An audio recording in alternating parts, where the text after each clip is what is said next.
자, 이제 신명기의 끝에 아주 가까이 다가왔습니다. 신명기는 전체가 모세의 고별 설교이고 또 조금 더 세분해서 들어가 보면 신명기에는 모세의 3편의 설교가 기록되어 있다고들 합니다. 우리가 읽고 있는 이 대목이 바로 모세의 그 마지막 3번째 설교 중에 한 부분이 되지요. 근데 그 가운데 특별히 30장은 그 중에서도 내용으로 볼 때 모든 설교의 마지막 부분이다 라고 이야기할 수도 있습니다. 왜냐하면 30장 이후에 31장에는 모세의 뒤를 이어서 여호수아를 후계자로 세우는 그런 내용이 등장하고요, 32장에는 모세가 그의 평생의 삶을 뒤돌아보면서 하나님께 찬양을 올려드리는 모세의 노래가 기록이 되어 있고요. 그리고 33장은 모세가 이제 가나안 땅으로 들어가는 출애굽 2세대들을 향해서 축복하는 그런 축복의 말씀으로 되어 있기 때문에 사실상 출애굽 2세대들에게 하나님께서 주신 율법의 말씀을 풀어 설명하는 그 설교의 내용으로서는 마지막 부분이다 라고 얘기할 수가 있겠습니다. 오늘 특별히 모세는 그 부분 가운데에서 그가 지금까지 진술한 모든 복과 저주에 대한 내용들이 반드시 이루어지게 될 것이다, 그걸 다시 한번 강조하고 확인하고 있습니다. 1절 말씀을 한번 같이 읽겠습니다. 시작. 내가 네게 진술한 모든 복과 저주가 네게 임함으로 네가 네 하나님 여호와로부터 쫓겨간 모든 나라 가운데서 이 일이 마음에 기억이 나거든. 자, 어쩌면 이를 듣고 있는 이스라엘 백성들 가운데는 이 복과 저주가 실제로 너희에게 임하게 될 거다, 하나님의 말씀을 순종할 때는 하나님께서 약속하셨던 그 복이 임하게 될 거고, 그 말씀을 떠날 때는 반드시 저주가 임하게 될 거다, 그렇게 강조해서 얘기할 때 혹 어떤 사람들은 이렇게 의심했겠죠. 설마 정말 그렇겠어? 정말 하나님께서 우리에게 저주를 내리시겠어? 그런 생각을 했겠죠. 하지만 어떻습니까? 하나님의 말씀은 반드시 이루어진다는 것을 저들은 이미 경험한 바가 있습니다. 반드시 이루어집니다. 하나님의 말씀은 결코 땅에 떨어지는 법이 없습니다. 그래서 이사야 55장 11절에도 하나님께서 이렇게 말씀하시죠. 내 입에서 나가는 말도 이와 같이 헛되이 내게로 되돌아오지 아니하고 나의 기뻐하는 뜻을 이루며 내가 보낸 일에 형통함이니라, 그렇게 말씀하십니다. 하나님의 입에서 나온 말씀은 결코 헛되이 돌아가지 않습니다. 반드시 하나님의 일을 형통하게 이루게 됩니다. 예수님께서도 마태복음 5장에서 이렇게 말씀하십니다. 진실로 너희에게 이르노니 천지가 없어지기 전에는 율법의 1.1획도 결코 없어지지 아니하고 다 이루리라. 1.1획도 없어지지 않고 하나님의 말씀은 다 이루어질 것이라고 예수님 말씀하십니다. 실제로 성경은 하나님의 말씀이 어떻게 이루어졌는지를 그대로 기록하고 있는 책이기도 하죠. 창세기 1장부터가 벌써 그렇지 않습니까? 하나님께서 말씀하십니다. 태초에 천지를 창조하시며 빛이 있으라 말씀하시니 그 다음에 뭐라고 기록되어 있습니까? 그대로 되니라.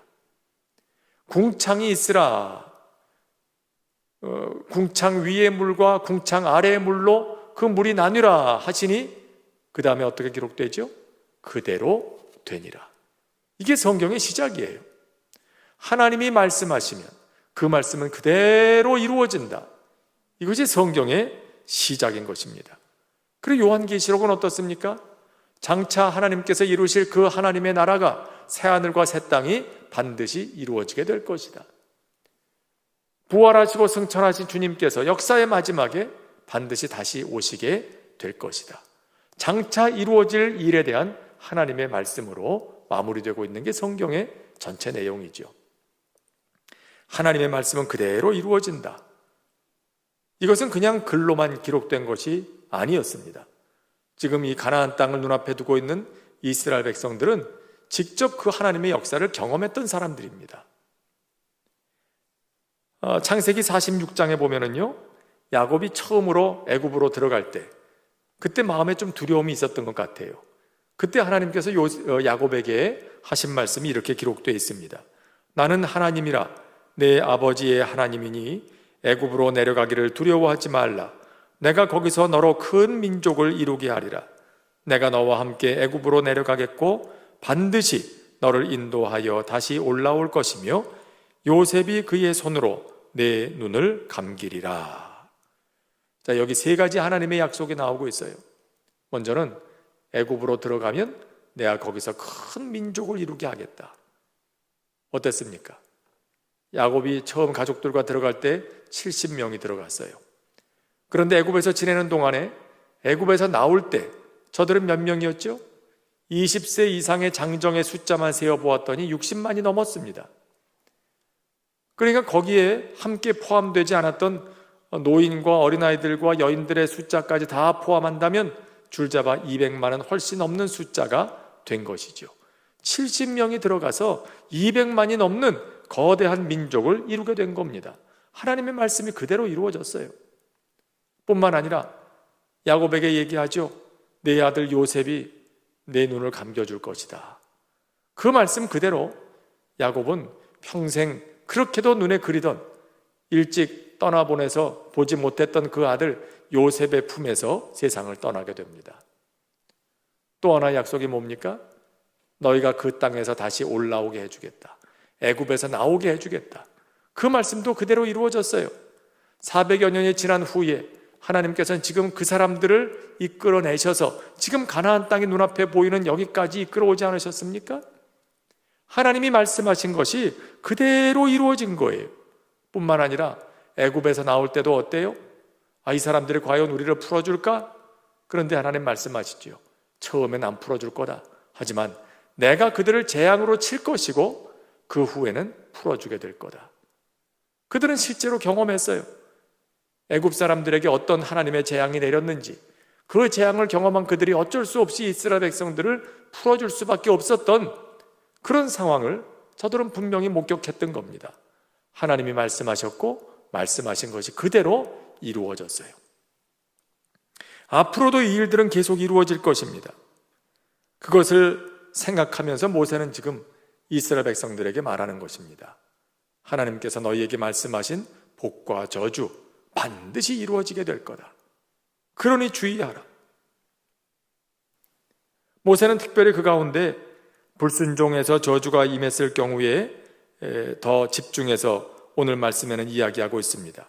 자, 저들이 저주를 받아서 가나안에서 쫓겨나고 다른 나라의 포로로 붙들려 가게 될 때 그들은 그때에서야 하나님의 말씀을 다시 기억하게 될 거다.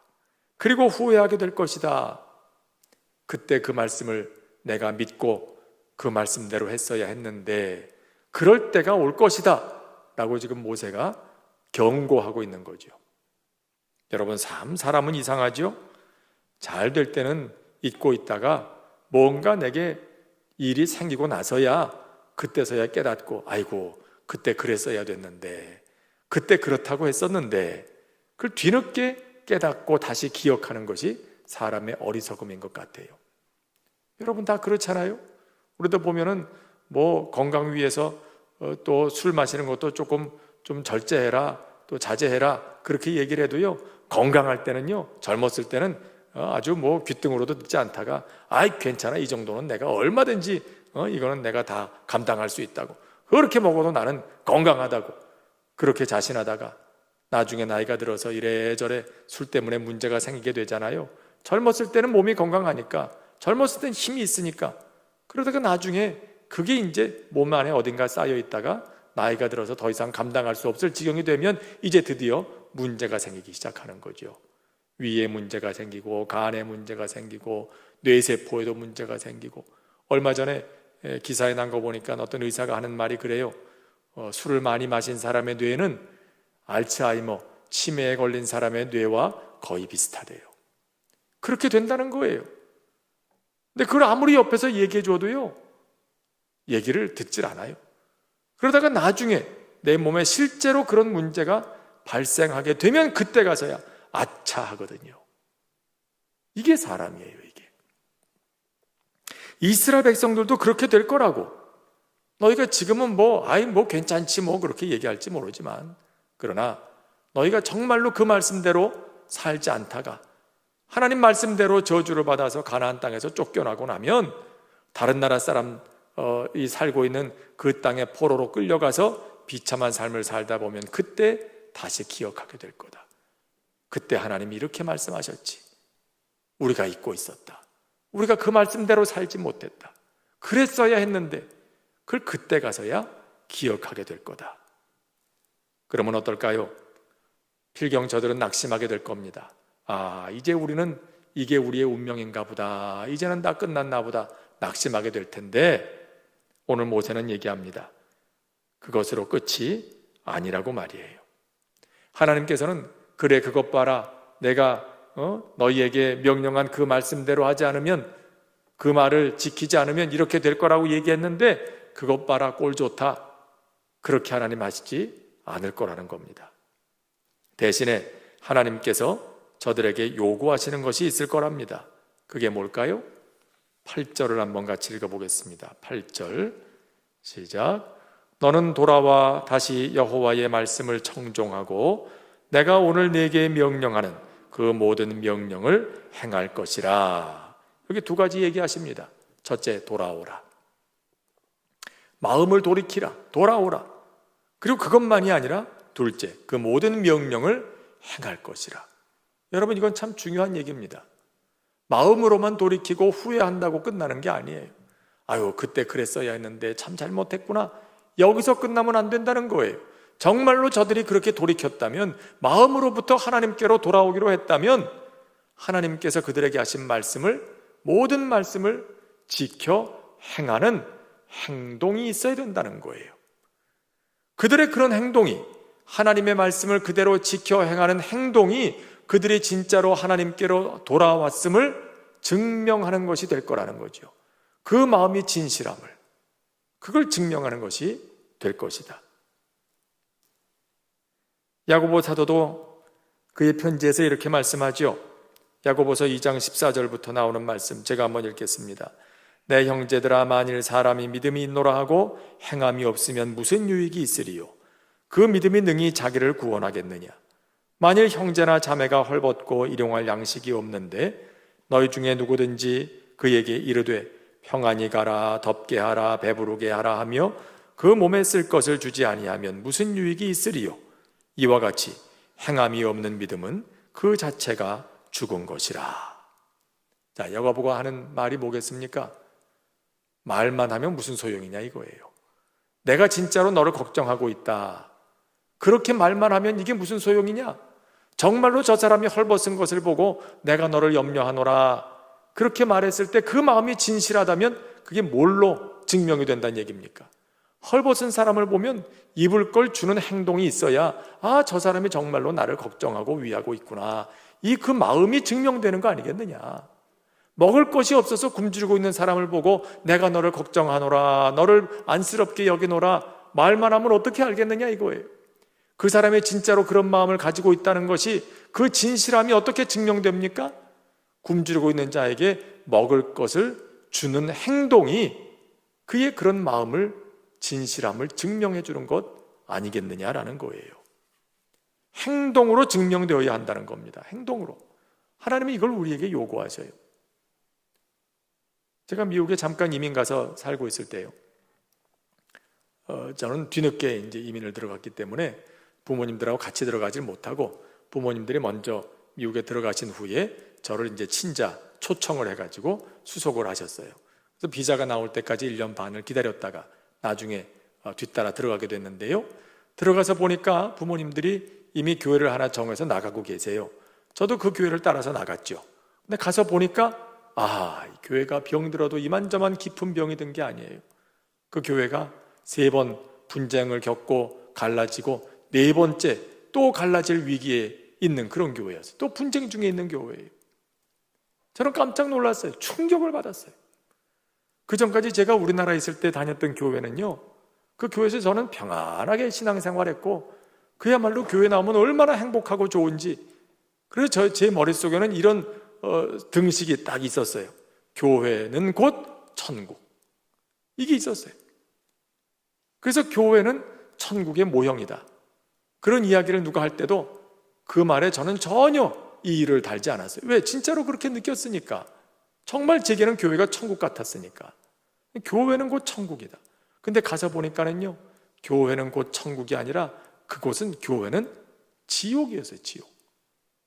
주일날 나와서 성도들이 함께 하나님 앞에 예배드리고 나서 또다시 싸우고 상처를 주고, 그러는 상처를 주고받는 그런 모습을 보니까는요, 야, 이 마음에 세상에 교회가 이런 아픔이 있나, 이럴 수도 있나, 너무 큰 충격을 받았고, 제가 알고 있던 때에도 교회는 예수님의 몸, 그리스도의 몸이라는데, 예수님의 몸이 이렇게 상처를 입고 찢겨나가고 예수님의 몸이 피를 흘리고 있는 이 장면을 보면서 이 사람들은 아무렇지도 않다는 건가? 어떻게 이럴 수가 있는가? 주님을 사랑하고 예수님을 사랑한다고 하면서 어찌 그 예수님의 몸에 흠집을 내면서 이렇게 아픔을 줄 수가 있는가? 그것 때문에 너무 고민이 됐어요. 그걸 놓고 제가 기도하고 있을 때 제 마음에 큰 도전이 있었습니다. 하나님께 제가 이렇게 도전하시는 거예요. 내가 나의 몸이 찢기는 걸 보면서, 내 제단이 무너지는 걸, 그 아픔을 보면서 그렇게 네가 아파하고 고민하고 있다면 그걸 위해서 네가 하고 있는 게 무엇이냐라고 물으시는 거예요. 내가 그리스도의 몸을 위해서 하고 있는 걱정이 진실하다는 걸 증명할 수 있는 그 행동이 뭐냐고 물으시는 거였어요. 그 전까지 제가 한국에 있을 때 여러 사람들이 제게 권면했거든요. 신학하면 어떻겠냐, 목회하면 어떻겠냐. 그럴 때 전 늘 거부했어요. 아유, 훌륭한 선배님들 계신데 목회는 그런 분들이 하셔야지, 저는 그릇이 아닙니다. 맨날 그렇게 거절했었어요. 그런데 그 하나님의 도전 앞에는 제가 더 이상 거절할 수가 없겠더라고요. 그래서 제가, 네 하나님, 제가 가겠습니다. 그리고 지금의 이 길이 그때서부터 시작이 된 거예요. 여러분, 하나님이 요구하시는 건 내가 마음에 가지고 있는 것, 내가 말하는 것, 그것이 진실하다는 걸 증명할 수 있는 행동이 있어야 된다고. 그게 중요하다고. 너희가 내게로 돌아왔다면 네가 정말로 마음으로부터 돌아왔다는 그것이 진실하다는 걸 증명할 수 있도록 행동이 있기를 원한다. 그게 어떤 행동이에요? 하나님의 모든 계명을 지켜 행하는 것이죠. 저는 목사로 있기 때문에 부득불 제 주변에 아무래도 제일 가까이 좀 많이 만나고 이야기를 듣고 하는 사람들이 주로 이제 목사들이 아니겠습니까? 그러다 보니까 목사님들의 경험담을 좀 많이 듣게 되는데요. 그 가운데 지금 은퇴하신 지 오래되신 목사님이 계셔요. 근데 그 목사님이 목회하실 때 얘기를 가끔 해주십니다. 근데 그분 얘기 가운데 어느 장로님에 대한 얘기가 있어요. 이 목사님이 평소에 이제 운동하시고 건강 관리하는 그 운동 중에 하나로 볼링을 좋아하셨어요. 그런데 그 장로님 중에 어떤 분이 이 목사님이 건강관리 하시라고, 그 운동 볼링으로 건강관리 잘 하시라고요, 평생 이분이 볼링장 가서 볼링 칠 때 드는 모든 비용을 다 부담하신 장로님이 있었어요. 아예 쿠폰을 딱 끊어가지고 항상 그 쿠폰을 목사님에게 제공을 해드리는 거예요. 그럼 목사님은 그걸 가지고 가서 늘 운동을 하셨었죠. 근데 목사님이 나중에 그 말씀을 하셔요. 목사님은 은퇴하신 지 오래되셨고 그 장로님도 이미 돌아가셨는데요, 목사님 하시는 말씀입니다.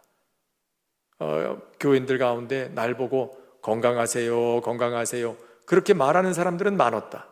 하지만 내게 건강하라고 볼링 쿠폰 하나 끊어준 장로님은 그분밖에 없었다. 난 그래서 그분이 감사하다. 참 고맙다. 난 평생 그걸 잊지 않고 살았다. 그 말씀하시는 걸 들었어요. 여러분, 제가 또 목사로서 여러분 보고 뭘 해달라는 얘기는 아니에요. 절대 그런 걸로 괜히 곡해해서 들으지 마시길 바랍니다. 제가 아무래도 많이 듣는 얘기가 목사님들 얘기이기 때문에 그걸 여러분들에게 예로 들은 거예요. 자, 이거 보세요. 건강해라, 건강해야 된다 그렇게 말하는 사람은 많아요. 근데 실제로 그 마음의 진실함을 행동으로 보여준 사람은 그 장로님 한 분밖에 없었다. 이게 중요한 거예요. 이게 오늘 우리의 마음속에 있는 것, 내가 주님을 사랑합니다. 내가 우리 교회를 사랑합니다. 내가 우리 이웃들을 사랑합니다. 내가 내 곁에 있는 사람들을 사랑합니다. 그렇다면 그 마음의 진실함을 보여줄 수 있는 행동이 무엇이냐고 오늘 주님 우리에게 물으실 거예요. 우리가 보여줄 수 있는 행동은 뭘까요? 교회를 사랑한다고 하면 교회를 위해서 내가 할 수 있는 행동은 뭘까요? 하나님의 나라가 이루어지기를 바라고 있다면, 그렇게 기도하고 있다면 하나님의 나라가 이루어지기 위해서 내가 할 수 있는 행동, 그 작은 행동 하나는 뭘까요? 그 행동이 나의 기도, 나의 마음의 진실함을 증명해 주는 것이 될 거라고 오늘 주님 우리에게 말씀하시는 겁니다. 이스라엘 백성들에게도 그걸 요구하고 계신 거죠. 돌아와라. 그리고 너희의 돌아옴이 진실하다는 것을 보여줄 수 있도록 내가 너희에게 말한 모든 계명을 지켜 행하라. 그 행함이 있어야 할 것이다. 여러분, 그렇게 그들이 돌아오게 되면, 그렇게 진실된 마음으로 하나님의 말씀을 지켜 행하게 되면 하나님께서 어떻게 하시겠다고 합니까? 그 약속의 말씀이 오늘 말씀에 쭉 나오고 있어요. 첫째는 이것입니다. 우리 3절을 한번 같이 읽어볼까요? 3절 시작. 내 하나님 여호와께서 마음을 돌이키시고 너를 긍휼히 여기사 포로에서 돌아오게 하시되 네 하나님 여호와께서 흩으신 그 모든 백성 중에서 너를 모으시리니, 모든 흩어진 백성들 가운데 모으시겠다. 쫓겨간 자들이 하늘가에 있을지라도, 4절에 하늘가에, 저 먼 데 있을지라도, 그런 말이죠. 사람의 손이 닿을 수 없는 저 먼 곳에 너희들이 쫓겨가 있을지라도, 아무도 그들을 불러올 수 없다고 말할 수 있는 그런 곳에 가 있더라도 내가 반드시 너희를 다시 되찾아 돌아오게 할 것이다. 그러면서 하시는 말씀이 뭐예요? 너를 긍휼히 여기사, 긍휼히 여기실 거래요. 여러분, 이 말씀이 참 은혜로운 말씀입니다. 긍휼히 여긴다는 이 말은요, 히브리 구약 성경 원문에 보면은요, 라함이라는 말로 기록이 되어 있는데, 라함이라는 말이 긍휼이라고 번역이 됐어요. 근데 그 라함이라는 단어는요, 본래 레헴이라는 단어로부터 파생된 그런 단어예요. 레헴이라는 말의 뜻은 어머니의 자궁을 뜻해요. 그게 레헴이에요. 레헴으로부터 파생된 라함이라고 하는 단어가 긍휼이라는 말로 번역이 되어 있는 거죠. 여러분, 그러니까 이게 뭘 뜻하는 거겠어요?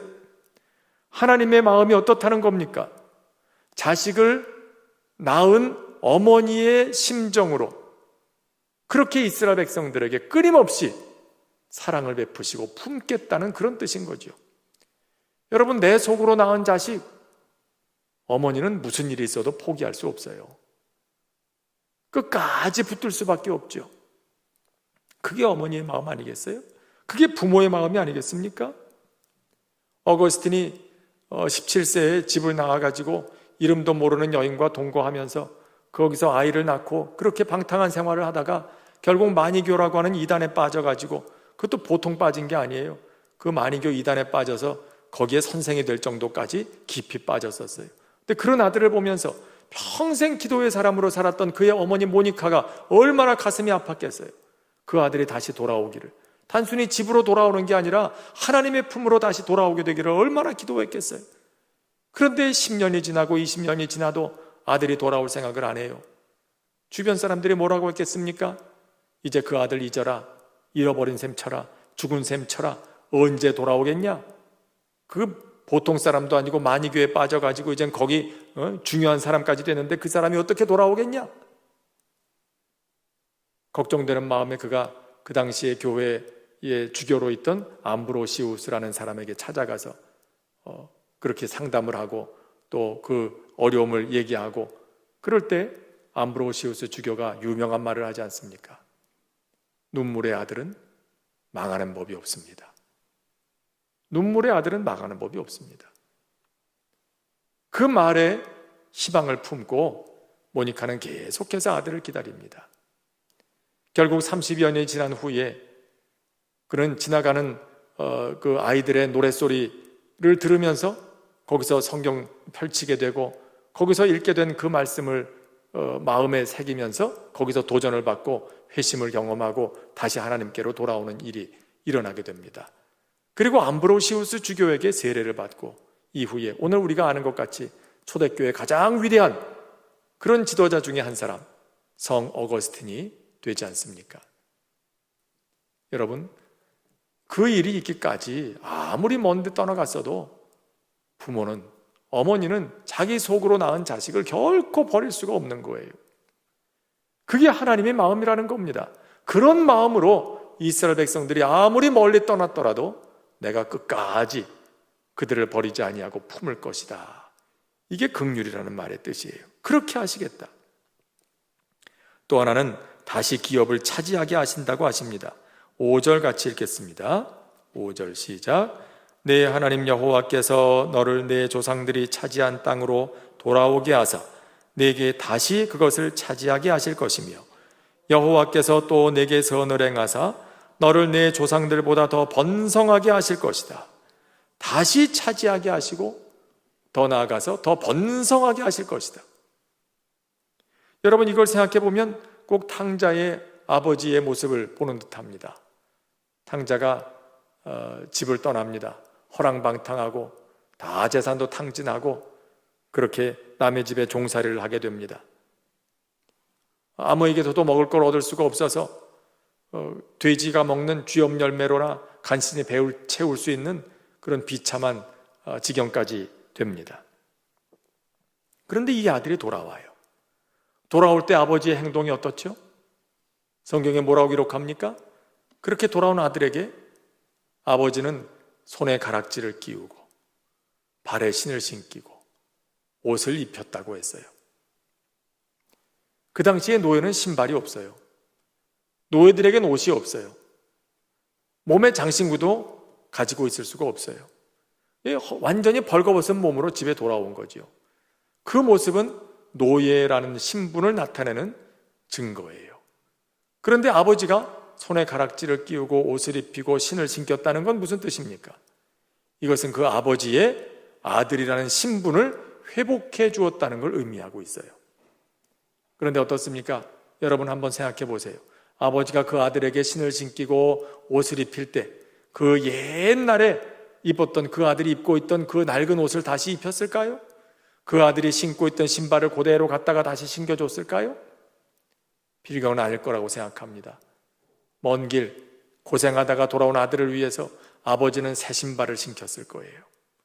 새 옷을 갈아입혔을 거예요. 새로운 가락지를 손에 끼워 주었을 거예요. 더 좋은 걸 주었겠죠. 그리고 더 나아가서 잔치를 베풉니다.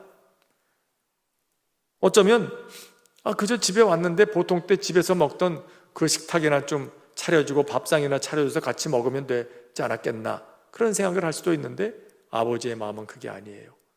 먼 길 고생하다 돌아온 아들을 위해서 아버지는 할 수 있는 가장 좋은 식탁을 아들에게 차려주는 거예요. 이 형은 그게 못마땅하죠. 뭐 이쁜 구석이 있다고 그 아들에게 그렇게까지 하십니까? 그냥 뭐 대충 한 끼 먹으면 되지 뭘 그렇게까지 하냐고. 여러분, 그러나 부모의 마음은 어떨까요? 정말 못된 짓 하고 나갔지만 그래도 고생하다 돌아온 아들, 그 아들을 볼 때 뭔가 이전보다 더 좋은 걸 주고 싶지 않을까요? 그게 부모의 마음이 아니겠어요? 우리도 뭐 병원에 한참 입원했다가 다시 퇴원한 분들 보면은요, 어떻습니까? 그 몸에 많이 축이 나죠. 그럼 그분들 옛날에 드시던 대로 그렇게 드시게 합니까? 적어도 그를 사랑하는 분이라면 그러지 않을 거예요. 더 좋은 음식을 대접을 하고 빨리 건강을 회복할 수 있도록 그렇게 더 잘 돌보게 되지 않습니까? 바로 그런 마음인 거죠. 지금 이스라엘 백성들도 남의 나라에 포로되어 끌려가서 고생하다가 다시 고향으로 돌아오게 됐어요. 하나님의 품으로 돌아왔어요. 그러면 하나님의 마음이 어떨까요? 그거 쌤통이다. 그거 당해보니까 어떻더냐? 하나님의 마음은 이런 게 아니에요. 멀리 떠나갔던 내 자식이 얼마나 고생했을까? 얼마나 힘들었을까? 얼마나 추웠을까? 그걸 하나님 생각하면서 더 좋은 것, 더 값진 것으로 그들에게 주고 싶으신 것이, 더 회복시키기를 원하시는 것이 그게 하나님의 마음인 거죠.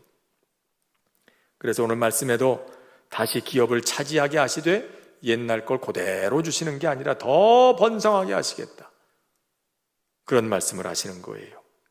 뿐만 아니라 또 뭐라고 하십니까? 6절을 한번 같이 읽어볼까요? 6절 시작.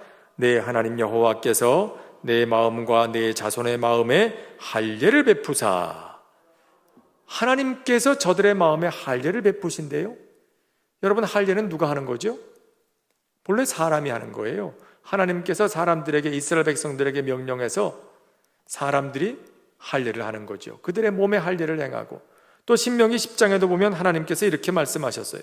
너희는 마음의 할례를 행하고, 마음의 할례를 행하고, 그리고 다시는 목을 곧게 하지 말라. 그런 말씀을 하십니다. 너희가 할례를 해라. 몸에 하는 할례도 너희가 하는 거고, 마음에 하는 할례도 너희가 하게 돼 있어요. 그런데 지금 여기는 하나님께서 너희의 마음에 할례를 행하시겠다. 여러분, 할례가 뭐 하는 거죠? 무슨 뜻입니까? 할례는 그들이 하나님의 백성 되었다는 그런 표시를 하는 것이죠. 그게 할례죠. 자기들의 몸에 할례를 하고 내가 하나님의 백성 되었습니다 라는 것을 보여드리는 게 할례예요. 그런데 하나님께서 다시 하나님의 할례를 하시겠다고 그래요. 이게 무슨 뜻입니까? 그들이 하나님의 백성이라는 그 신분을, 정체성을 하나님께서 인정하시겠다는 뜻입니다. 확인해 주시겠다는 뜻입니다. 너희는 나의 백성이다. 너희는 나의 자식이다. 그걸 하나님께서 다시 확인해 주시겠다. 그런 말씀이죠. 그리고 또 뭐라고 하십니까? 우리 7절 같이 읽겠습니다. 7절. 내 하나님 여호와께서 내 적군과 너를 미워하고 핍박하던 자에게 이 모든 저주를 내리게 하시리니. 이스라엘 백성들을 붙잡아가고 저들을 핍박하던 자들에게 거꾸로 하나님께서 심판을 내리실 것이다. 실제로 하나님께서 그렇게 하셨어요. 아수르, 바벨론, 이스라엘 백성들을 붙들어다가 포로로 삼고 고생하게 했지만 사실 그들은 하나님의 심판의 도구였죠. 죄를 범한 이스라엘이 하나님의 징계를 경험하도록 하나님께서 택한 심판의 도구였어요. 하지만 저들이 뭔가 의로워서 그런 역할을 하게 된 건 아니죠. 하나님께 의로움을 인정받아서 도구로 쓰임받은 건 아니에요. 저들은 하나님 앞에 죄를 지었고 심판받아 마땅한 그런 백성이었지만 하나님께서 그들을 심판의 도구로 사용하셨던 거죠. 그런데 문제는 뭐냐 하면 하나님께서 그들의 모습을 아주 좀 뭐랄까요? 섭섭하게 생각하셨어요. 스가랴서 1장에 보면은요, 하나님이 이렇게 말씀하시는 대목이 있습니다. 아니란 여러 나라들 때문에 심히 진노하나니 나는 조금 노하였거늘 그들은 힘을 내어 고난을 더하였음이라. 아수르와 바벨론과 같이 이스라엘 백성들을 핍박하던 민족들에 대한 하나님의 심판의 말씀이죠. 내가 너희를 택한 것은 이스라엘 백성, 죄를 범한 그들을 징계하기 위한 목적이었는데 거기까지만 하면 될 걸, 1절만 하면 될 걸. 내가 보니까 저들은 이스라엘 백성들을 핍박하는 일에 2절, 3절까지 가거든요. 그러니까 하나님 보시기에 이놈들 봐라. 아니, 그만하면 됐지. 뭘 저렇게까지 할 게 뭐 있어? 하나님이 지금 기분이 안 좋으신 거예요. 마음이 너무 안 좋으신 거예요. 이스라엘 백성들을 그렇게 함부로 대하는 민족들을 보시면서 내가 그들을 벌하겠다. 너희가 당한 고통 내가 갚아주겠다. 그런 말씀을 하시는 거죠. 여러분, 하나님께서는 이와 같이 이스라엘 백성들이 언젠간 가나안에 들어가서도 하나님의 말씀을 떠나게 될 걸 알고 계셨어요. 그런데 하나님은 여기서 다시 한번 확인하시는 겁니다. 너희는 떠날지라도 나는 한결같이 너희들을 붙들고 품고 회복시킬 것이다. 그러니 너희도 나에게 그런 마음을 품어줬으면 좋겠다. 그걸 마지막으로 확인하시는 그런 말씀인 거예요.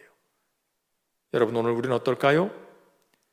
이스라엘 백성들에게 돌아오라, 돌이키라 그렇게 말씀하시는 하나님 말씀 앞에서 오늘 우리가 돌이켜야 할 부분은 무엇인지 다시 한번 생각해 볼 필요가 있다고 생각합니다.